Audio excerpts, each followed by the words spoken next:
Hello,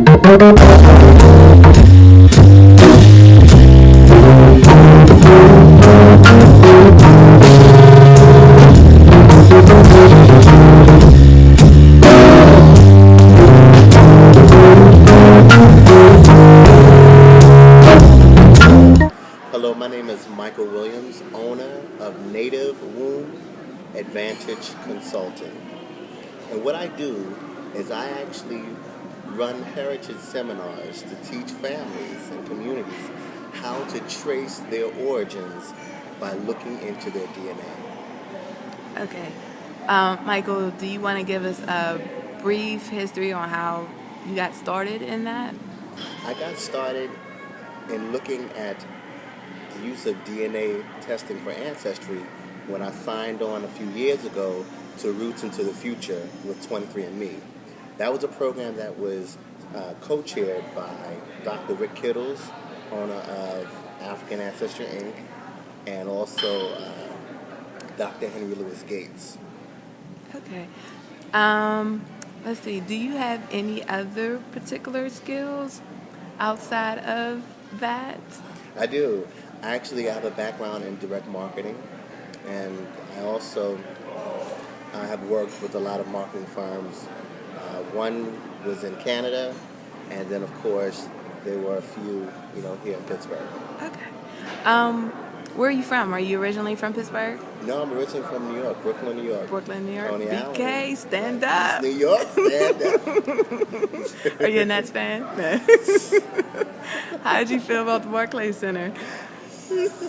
Well, I mean, I think it's all good. I think it's all good. So any type of development, improvement is fine. Awesome. Mm-hmm. Have you been to New York recently? Not in the past few months. Okay. No. Past few months, we're fancy. Okay. So my roots is there. Yeah, fancy for you. My roots. What you drinking?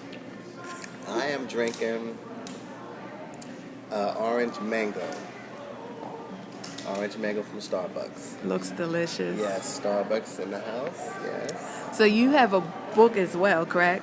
I am an author. Yes. It's Okay. called Native Womb: Going Back to the Beginning, and it talks about my adoption search reunion experience.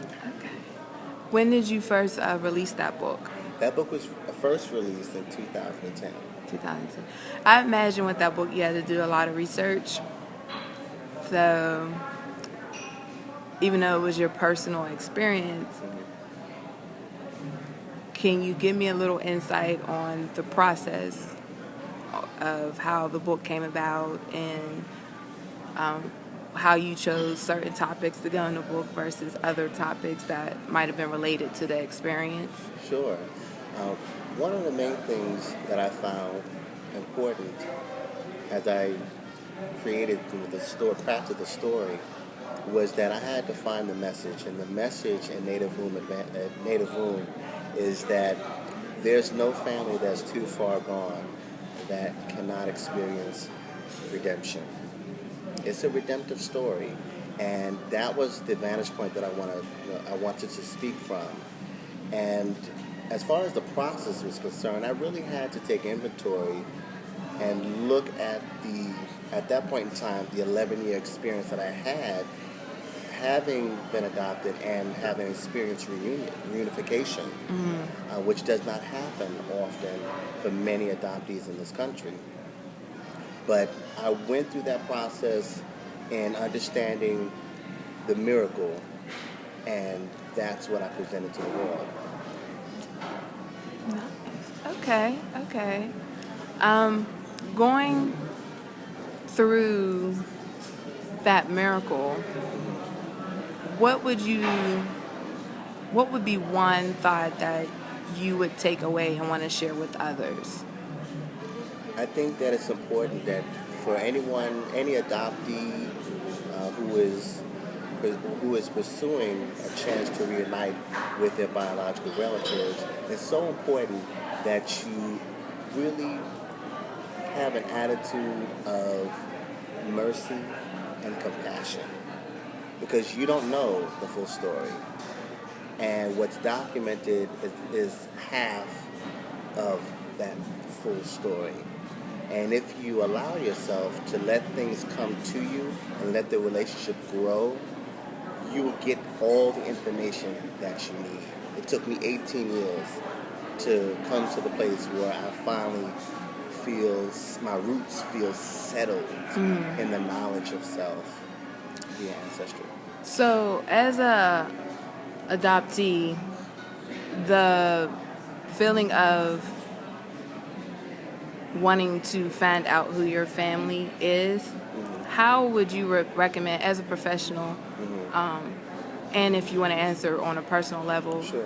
how do you think individuals who have to go through that should deal with trying to fill that void, or if it's even considered a void of trying to find your biological family members? Sure. Well, I think it's really important for anyone who has experienced adoption that they understand that it takes a village to raise a child. So the family that you were raised with, that's your family, first and foremost. But of course, you also have a genetic connection to your biological family as well. So everybody's played their part. The family that you were raised with, they were needed to bring you to this point. And the family that you were born into, they passed along skills and talents and inclination that you have for you to be able to have the uniqueness that you have within. So you need those two parts to make that whole. But when you're trying to pursue reunification, I think it's very important to understand the resources that are available for you. Check with your local registry. A lot of times parents do or relatives do list their information on adoption registries in your state, in your county, in your area. So you need to be aware of that.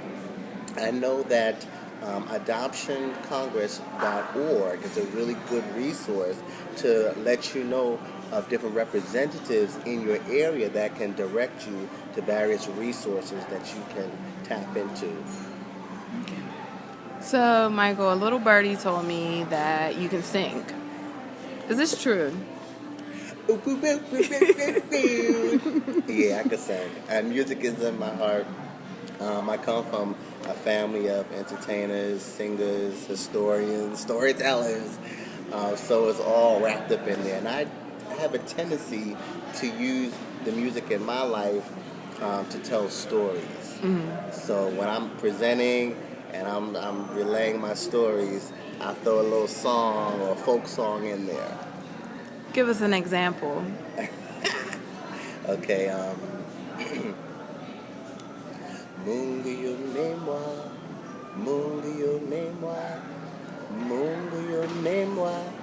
memwa kwangu. God, you're so good. God, you're so good. God, you're so good. You're so good to me. Thank you so very, very much. You're welcome. I enjoyed that. And I'm sure our viewers will too. That was beautiful. Thank you. So you said you come from a family of musicians. In your search of your biological family, did you find that as well as part of your family? I did, actually. My grandmother had a musical ear, and I inherited that ear. I can recall when I was an undergrad, I took this class, this piano class, and I struggled at first because I really wasn't tapping into the gift. The singing came easy, but in terms of actually sitting in front of a piano and coordinating, my hands to do what needed to be done, that was a little challenging. But I could always hear the melody. So eventually I was able to actually pick it out on the keys. And so finally, at the end of that whole course, I actually did pretty well. But I did something that the teacher noticed. And she said, you could have played these songs by ear without even looking at these manuals. She was like, I know you have the gift of playing by ear. And I told her, I said, yeah, it runs in my family. She said, yeah, I know. So instead of getting an A, I actually got a B in that class. But she was just like, you didn't tap into the gift that was there to really play. And she was like, the potential is there. And that's what happens when you do your family research too, because you get to see the potentiality that you have in terms of your gifts, things, and what have you. Yeah. Because it's right there. The apple doesn't fall too far from the tree. Okay. Well, you were recently telling me about a trip that was pretty remarkable. Do you want to give us a few moments of that trip that you took? I do. This trip, I call it my antebellum Roots trip to South Carolina. I was actually in Orangeburg, South Carolina. And the reason why it was so important because a lot of my family history comes out of that area. It's in the upcountry part of South Carolina, which is along the Piedmont area. So in case you're wondering if it was close to Charleston, it's like hours apart from each other, opposite ends. But when I went there, I was able to get a tour of the original family homestead that was built in the 19th century. That's still standing. That's right, it's still standing. That house is over 150 years old. And it was built by my great-great-grandfather, who was a former slave. And that house actually had a fireplace that was considered a three-way fireplace. It was to the point where the house had a dining room, right? It had a dining room, and it had a middle room, and it had a back room. These rooms were adjacent to each other, and in each room there was a fireplace. But the fireplaces, the way it was built, it was built back to back, and it went up through the middle of the house. So you can imagine that kind of ingenuity allowed for central heating in its bare bones state, to flow through the house. Because even during the winters, the house was warm. Nobody could complain about being cold, because the fireplace was always running. But then those who were in the living room, yes, that house had a living room. And in the living room, there was a single fireplace that was attached from the outside. A former slave built this edifice, and four families can trace their roots to that house. And I was able to trace my direct lineage through my great-grandmother who grew up in that house. Absolutely dynamic. Thank you. Dynamic. So do you have any upcoming ventures or speeches, appearances coming up? Or how can people get in touch with you? Or are you available for consulting? You mentioned in the beginning of the video your website. Give us something. Absolutely. Well, I run heritage seminars, so you could bring me into your next event so that I can really add a dynamic for your audience that'll allow them to be able to learn about their own family anthropology through their DNA. Mm-hmm. Now, I can be reached at www.nativewomb.com or mynativewomb.com. I'll spell that out for you. www.womb.com.